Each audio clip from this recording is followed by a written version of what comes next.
there, welcome back to our Scoutreach Remote Read Aloud featuring Hatchet. Today we're going to be reading chapter 10. I'm glad you're here. I hope you enjoy this chapter. He could not at first leave the fire. It was so precious to him, so close and sweet a thing, the yellow and red flames brightening the dark interior of the shelter, the happy crackle of the dry wood as it burned, that he could not leave it. He went to the trees and brought in as many dead limbs as he could chop off and carry, and when he had a large pile, he sat them near the fire, though it was getting into the warm middle part of the day and he was hot. He broke them into small pieces and fed the fire. "I will not let you go out," he said to himself, to the flames, "not ever." And so he sat through a long part of the day, keeping the flames even, eating from his stock of raspberries, leaving to drink from the lake when he was thirsty. In the afternoon, toward evening, with his face smoke-smeared and his skin red from the heat, he finally began to think ahead to what he needed to do. He would need a large woodpile to get through the night. It would be almost impossible to find wood in the dark, so he had to have it all in and cut and stacked before the sun went down. Brian made certain the fire was banked with new wood, then went out of the shelter and searched for a good fuel supply. Up the hill from the campsite, the same windstorm that had left him a place to land the plane, had that only been 3-4 days ago, had dropped 3 large white pines across each other. They were dead now, dry and filled with weathered, dry, dead limbs, enough for many days.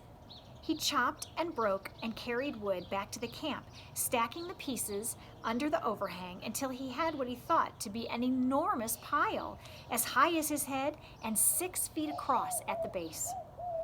Between trips, he added small pieces to the fire to keep it going, and on one of the trips to get wood, he noticed an added advantage of the fire. When he was in the shade of the trees breaking limbs, the mosquitoes swarmed on him, as usual. But when he came to the fire, or just near the shelter where the smoke eddied and swirled, the insects were gone. It was a wonderful discovery.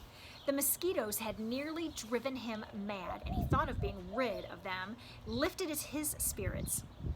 On another trip, he looked back and saw the smoke curling up through the trees and realized for the first time that he now had the means to make a signal. He could carry a burning stick and build a signal fire on top of the rock, make clouds of smoke, and perhaps attract attention. Which meant more wood, and still more wood.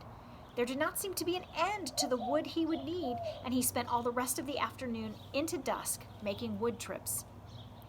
At dark, he settled in again for the night, next to the fire, with the stack of short pieces ready to put on, and he ate the rest of the raspberries. During all the work of the day, his leg had loosened, but it still ached a bit, and he rubbed it and watched the fire, and thought for the first time since the crash that he might be getting a handle on things, might be starting to do something other than just sit. He was out of food, but he could look tomorrow, and he could build a signal fire tomorrow and get more wood tomorrow. The fire cut the night coolness and settled him back into sleep, thinking of tomorrow. He slept hard and wasn't sure what awakened him, but his eyes came open and he stared into the darkness. The fire had burned down and looked out, but he stirred with a piece of wood and found a bed of coals still glowing hot and red. With small pieces of wood and careful blowing, he soon had a blaze going again. It had been close. He had to be sure to try and sleep in short intervals so he could keep the fire going, and he tried to think of a way to regulate his sleep, but it made him sleepy to think about it, and he was just going under again when he heard the sound outside. It was not unlike the sound of the porcupine, something slithering and being dragged across the sand, but when he looked out the door opening, it was too dark to see anything. Whatever it was stopped making that sound in a few moments, and he thought he heard something sloshing into the water at the shoreline. But he had the fire now and plenty of wood, so he wasn't as worried as he had been the night before. He dozed, slept for a time, awakened again just at dawn gray light, and added wood to the still smoking fire before standing outside and stretching. Standing with his arms stretched over his head and the tight knot of hunger in his stomach, he looked toward the lake and saw the tracks. They were strange. A main center line up from the lake in the sand, with claw marks to the side, leading to a small pile of sand, then going back down to the water. He walked over and squatted near them, studied them, tried to make sense of them. Whatever had made the tracks had some kind of flat, dragging bottom in the middle and was apparently pushed along by the legs that stuck out to the side. Up from the water to a small pile of sand, then back down into the water. Some animal, some kind of water animal that came up to the sand to do what? To do something with the sand. To play and make a pile in the sand? He smiled. City boy, he thought. Oh, you city boy with your city ways. He made a mirror in his mind, a mirror of himself, and saw how he must look. City boy with your city ways, sitting in the sand, trying to read the tracks and not knowing, not understanding. Why would anything wild come up from the water to play in the sand? Not that way. Animals weren't that way. They didn't waste time that way. It had come up from the water for a reason. A good reason, and he must try to understand the reason. He must change to fully understand the reason himself, or he would not make it. It had come up from the water for a reason.